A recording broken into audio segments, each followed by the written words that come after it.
बाबा को लग जाता है और उनकी तपस्या भंग हो जाती है। कौन है जिसने मेरी 30 वर्षों की तपस्या भंग कर दी? सामने आओ, सामने आओ। राजकुमारी डरते हुए साधु बाबा के सामने जाती है और कहती है, मुझे क्षमा करे बाबा जी, मैंने आपको नहीं देखा था। मैं तुझे श्राप देता हूँ कि तू एक लोमड़ी बन जाए, लोमड़ी। साधु बाबा राजकुमारी को श्राप दे देते हैं। इतने में राजकुमार वहाँ आ जाते हैं। भैया, भैया देखिए ना, बाबा जी ने मुझे लोमड़ी बनने का श्राप दे दिया। बाबा जी, आपने मेरी बहन को लोमड़ी क्यों बना दिया? मेरी बहन से आखिर ऐसी क्या गलती हो गई जो आपने मेरी मासूम बहन को श्राप दे दिया? मैं 25 वर्षों से अपनी पत्नी को ठीक करने के लिए तपस्या कर रहा था और तुम्हारी मूर्ख बहन के कारण मेरी तपस्या भंग हो गई, इसलिए मैंने इसे लोमड़ी बनने का श्राप दे दिया। बाबा जी, मेरी बहन बहुत भोली है। वो जानबूझकर ऐसा कोई काम नहीं करेगी जिससे दूसरों को तकलीफ हो। आप कृपया करके उसे श्राप से मुक्त कर दीजिए बाबा जी।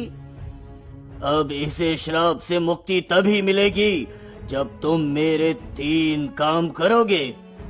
हाँ, कौन से 3 काम बाबा जी, बताइए मुझे। पहला काम, तुम्हें रहस्यमय नदी का पानी लाना होगा और दूसरा काम, तुम्हें हथनी का दूध लाना होगा और फिर तीसरा काम, तुम्हें चुड़ैल का एक बाल लाना होगा, बाल। पर बाबा जी, ये सभी चीजें मुझे कहाँ मिलेगी बाबा जी? पश्चिम दिशा की ओर ये तीनों चीजें तुम्हें मिल जाएंगी, पर याद रहे ये इतना आसान काम नहीं होगा। ठीक है बाबा जी, मैं आपके ये तीनों काम करने के लिए तैयार हूँ, लेकिन आप मुझसे वादा कीजिए कि फिर आप मेरी बहन को श्राप से मुक्त कर देंगे। ठीक है, अगर तुम इन कामों में सफल हुए तो मैं तुम्हारी बहन को श्राप से मुक्त कर दूंगा।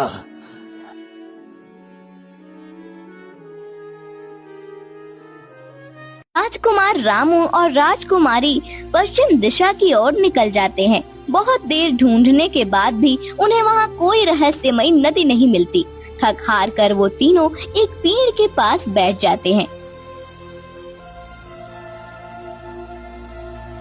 तुम तीनों काफी परेशान लग रहे हो। कौन हो तुम लोग और कहाँ से आए हो? हम राजमहल से आए हैं और मैं राजकुमार भीमसेन हूँ और ये मेरी बहन राजकुमारी वृंदासी है, लेकिन एक तपस्वी बाबा ने इसे लोमड़ी बना दिया है। राजकुमार मोर को सारी बात बताता है। ठीक है, तुम परेशान मत हो दोस्त, मैं एक जादुई मोर हूँ। मैं तुम्हें उस रहस्यमय नदी तक लेकर जाऊंगा। क्या सच में तुम हमें वहाँ तक लेकर चलोगे? हाँ हाँ बिल्कुल, तुम सब मेरी पीठ पर बैठ जाओ।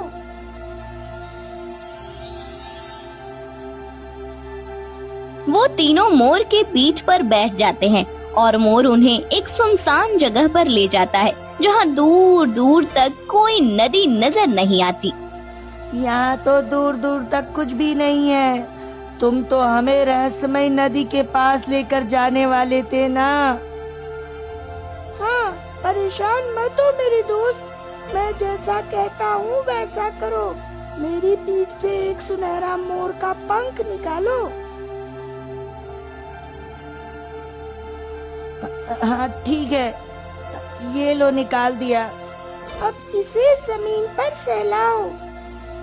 राजकुमार जैसे ही उस सुनहरे पंख से जमीन को सहलाता है, वहाँ पर एक बहुत बड़ी चमकदार नदी बन जाती है।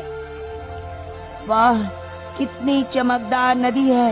इतनी खूबसूरत नदी मैंने आज तक कहीं नहीं देखी। वाह, हाँ, ये वही रहस्यमय नदी है जिसका पानी तुम्हें चाहिए। अच्छा, तो मैं फिर जल्दी से इस नदी का पानी ले लेता हूँ। राजकुमार जल्दी जल्दी घड़े में पानी भरने लगते हैं, पर नदी का पानी घड़े में नहीं भर पाता है। अरे, ये क्या हो रहा है? घड़े में पानी क्यों नहीं भर रहा है?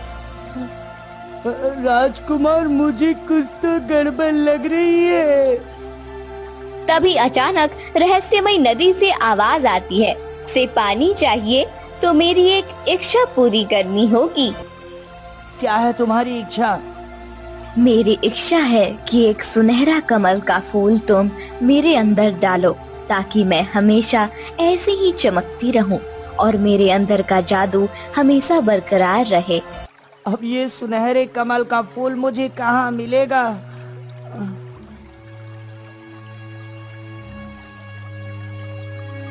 अरे राजकुमार, वो रहा सुनहरा कमल।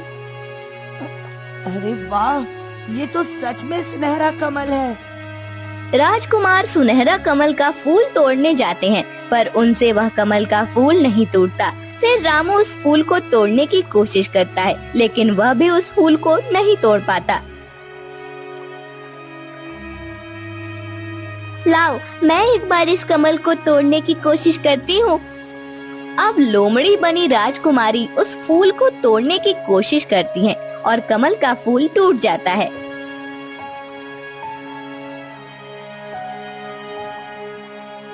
राजकुमार, अब जल्दी से आप इस फूल को रहस्यमय नदी में डाल दीजिए, क्योंकि वो नदी धीरे धीरे सूख रही है। राजकुमारी जल्दी से उस कमल के सुनहरे फूल को रहस्यमय नदी में डाल देते हैं। अब मैंने तुम्हारी इच्छा पूरी कर दी। क्या अब मैं पानी ले सकता हूँ? हाँ जरूर, अब तुम पानी भर सकते हो। अब मोर की मदद से राजकुमार, रामू और राजकुमारी एक घने जंगल में पहुँचते हैं, जहाँ उन्हें एक बोलने वाली टुनटुन हथनी मिलती है। कौन हो तुम लोग? यहाँ इस जंगल में क्या कर रहे हो? हे हथनी, मुझे आपका दूध चाहिए ताकि मैं अपनी बहन को श्राप से मुक्त कर सकूं। क्या आप मेरी मदद करेंगी? हाँ, क्यों नहीं, पर मेरी एक इच्छा है, तुम्हें उसे पूरी करनी होगी। आपकी भी इच्छा है? बताइए, क्या इच्छा है? मैं पूरी करूंगा। मुझे केला खाना है और इस जंगल में दूर दूर तक कोई केले का पेड़ नहीं है। अगर तुम मुझे कहीं से केले लाकर दे दो तो मैं तुम्हें दूध दे दूंगी। केला ढूंढने की कोशिश करता हूँ। आखिर इस जंगल में मुझे केले का पेड़ कहाँ मिलेगा? राजकुमार, मैं एक केले का पेड़ जानता हूँ, लेकिन वो इस जंगल से काफी दूर एक पहाड़ी पर है। हमें वहाँ जाना होगा। मोर के ऊपर बैठकर राजकुमारी, रामू और राजकुमारी केले की तलाश में काफी दूर निकल जाते हैं। तब जाकर उन्हें केले का पेड़ मिलता है। वो रहा केले का पेड़। कितने सारे केले हैं। राजकुमारी, क्या तुम्हें भी केले खाने हैं? हाँ भैया, मुझे बहुत जोरों की भूख लगी है। भूख तो मुझे भी लगी है। अच्छा चलो, मैं तुम सबको भी केले खिलाता हूँ। राजकुमार अपनी तीर से निशाना लगाकर केले का एक बहुत बड़ा गुच्छा तोड़ लेते हैं। सब लोग पेट भर कर केले खाते हैं।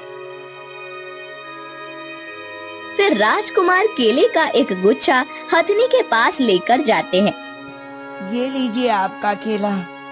टुनटुन हथनी खुशी खुशी केला खाती है और कहती है, कितने स्वादिष्ट केले हैं, ऐसे केले तो मैंने आज तक नहीं खाए। अब आप